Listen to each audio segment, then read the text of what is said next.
This video is sponsored by Squarespace, the easiest way to create a beautiful website. The first time you step onto a film set, it'll likely seem like utter bedlam. Different people hustling around performing tasks at a speed, seemingly at random. It may seem chaotic, but there is in fact a method to this madness. Whether you're on a student film or on an industry film set, each production should follow a standard process, which can be broken down into 5 easy steps: blocking, technical setup, rehearsal, final checks, and shooting. Let's go over these 5 steps in detail to show you how to shoot a scene. Constructing a scene is a very technical process that involves input from multiple departments, and shooting multiple camera angles, or pieces of a puzzle, which can later be assembled into a scene through editing. It's of utmost importance that before you begin shooting, everyone on set knows how the scene will unfold and how it will be shot. A classic beginner student filmmaker mistake is to just start shooting a scene straight away. This can become a problem if halfway through shooting, you suddenly realize that the actor moves outside of an area of the set which doesn't have any lighting, that a key prop that the actor needs to interact with is missing, or that an actor performs the scene very differently to how the director imagined it. To avoid any number of these mistakes, which could mean starting over shooting the scene from scratch and losing a bunch of time, the first step is to perform what is called a blocking. Blocking a scene involves planning the choreography, movements, and position of the actors, while also considering their relationship and proximity to the camera, props, set, and other elements. Industry sets are run and organized by a crew member called the First Assistant Director or First AD. They will make an announcement that there will be a blocking and say that it's the director's floor. This signals that all other technical crew besides the First AD, director, actors, continuity supervisor, cinematographer, and perhaps the camera operator are to clear the space and be quiet to allow for a creative focus. The director will then explain the scene to the actors and tell them the positions and movement they imagine them making. The actors will then do a run through of the scene, performing their dialogue and moving through the set. During this process, the director may interject with ideas for their actions, performance, or position. If the actors struggle to remember any lines, the continuity supervisor will be there to cue them. During the blocking, the director and DP may also communicate about the different shots and angles they want to film. If there are specific positions that the actors need to land on during the scene, then the second AC will place a tape mark, with a different color for each actor, down on the floor for them as a reference point for where they must stand. After the key creative crew have viewed the scene, it's time to move to step number 2. The First AD will announce that it's now a technical floor. This is a cue for the actors to leave the space and for crew members to enter and begin setting up for the shot. By now, the director and cinematographer should have worked out all the shots that they will need to get for the scene, either based on a shot list or storyboard they created during pre-production, or based on ideas they got from watching the blocking. The cinematographer will then communicate the technical setups that they require to his technical lighting, grips, and camera team based on the planned shots. This will include things like deciding on a position for the camera, or type of camera movement, and what grips equipment is needed for that. Communicating to the camera team what focal length lens, filters, or type of camera build they need for the first shot, and what lights they require for the scene and where they need to be positioned and set up. DPs who are well prepared may have already created a lighting diagram, or briefed their lighting team on what is needed prior to them arriving at the location. The reason cinematographers will often pre-light is because the time it takes to set up lights will be longer than the time it takes to set up the camera or grips equipment.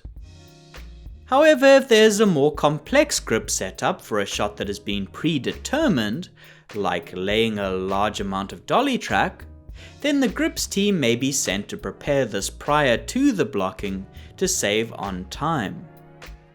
In the case that the electrical team has already pre-lit the set before the blocking, at this stage the DP may ask for additional lamps, or repositioning of the fixtures now that they've seen the space that the actors will move in. Once a camera is placed in position, DPs will be able to adjust settings, like exposure and white balance. They may also ask for a stand-in, someone who will position themselves on the actor's mark so that they can adjust their lighting or camera positioning to them.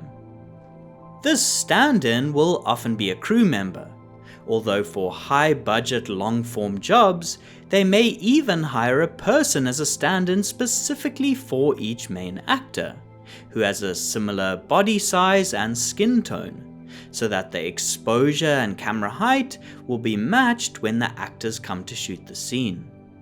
Other departments, like art, who dress and design the look of the set, wardrobe, and makeup will now also perform their technical tasks. Depending on scheduling and prep time, they may have already done the bulk of their setups and will use this time to refine things based on the blocking. Once the camera has been positioned for the first shot, lighting is set up, and the actors and set have been dressed, it's now time to move on to the next step. But before we get to rehearsing, I need to thank Squarespace for sponsoring this video. As a working DP, I of course have a website, which I was able to set up thanks to Squarespace. Their design intelligence makes it easy for filmmakers to build a website customized for showing off your business or portfolio. You can get started by selecting options recommended for you by their Blueprint AI, and easily integrate videos or images from your work into galleries, perfect for filmmakers. Or if you have a content business, Squarespace allows you to easily sell and monetize things like blogs, videos, or courses. Check out squarespace.com for a free trial, and when you're ready to launch your site, go to squarespace.com/indepthcine to save 10% off your first purchase of a website or domain. With tech setup out the way, the first AD will call the actors to set, who will now all be in full wardrobe and makeup. It's time to run a full technical rehearsal, which is where actors will play out the scene and the camera operator will practice following the action of the actors. Rehearsal also gives a chance for other departments to prepare for the first take. For example, focus pullers will be able to find distances for the various marks that the actors will hit during filming. If any complex actions are involved, such as running, it also gives both the technical operators of the camera and the actors a chance to find a speed which works, syncing the timing of the performance with the speed of the camera movement. The rehearsal is also a legacy from the days of shooting on film stock, before high quality monitors for focus pullers, when they had to pull focus by using marks, their eyes, and distance perception. Rehearsing and making sure all aspects of the take would be correct before actually starting to film helped to minimize the use of the precious and expensive 35mm film, as they would get a take the director was happy with in fewer attempts. Now, although the step is pretty vital, if I'm completely honest, it's a step which in my experience is gradually phasing out of productions, which these days almost always use digital cinema cameras and no expensive film stock. In order to maximize the amount of takes in the edit, and potentially save time if technicians get a lucky first take where everything lines up, many modern first ADs will push to immediately shoot straight after the technical setup, which is called shooting the rehearsal.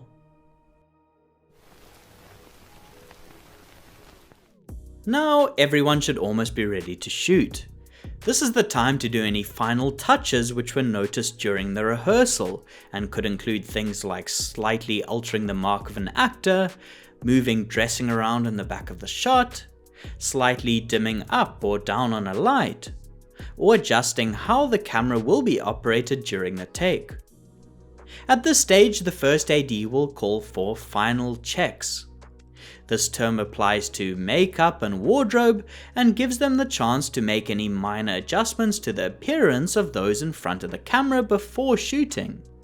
In most cases, these adjustments will be small tweaks, like neatening up the wardrobe or setting the hair in its perfect position. However, for certain specialist shots which involve more extensive makeup, such as fake blood, this will now be applied. With final checks done, it's now time to shoot. To start this process, the first AD will announce board in, roll sound. This is the cue for the second AC to put their clapperboard into frame and for the recorders to roll audio. Audio is rolled first as, again in the throwback to the old days of film, audio tape was cheap, but 35mm film was much more expensive, and you'd therefore wait until the last second to roll the camera to avoid wasting money. With the board positioned in the center of the frame and the sound rolling, the first AD will call roll camera. The focus puller will press the red button and announce speed. The second AC will then announce the shot numbers on the board, and once mark is called, we'll give it a clap. The final thing left to do is to call action. Depending on the director, they may call this themselves, action please, or prefer to let the first AD call it. On this cue, the actors will play out the scene until the end when cut is called, and you'll have your first take in the bag. At this point, either the director will be fully satisfied and ready to move on to the next shot, or more than likely would have found an adjustment they'd like to make and would like to shoot another take. everyone back to one. Here they will provide notes as to what they want changed on the next take. This could either be a performance note for the actors, a technical note for the crew, or notes to both.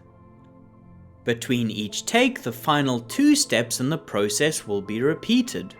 So after each take, the director will give notes, the first AD will call for final checks, and then they will shoot another take.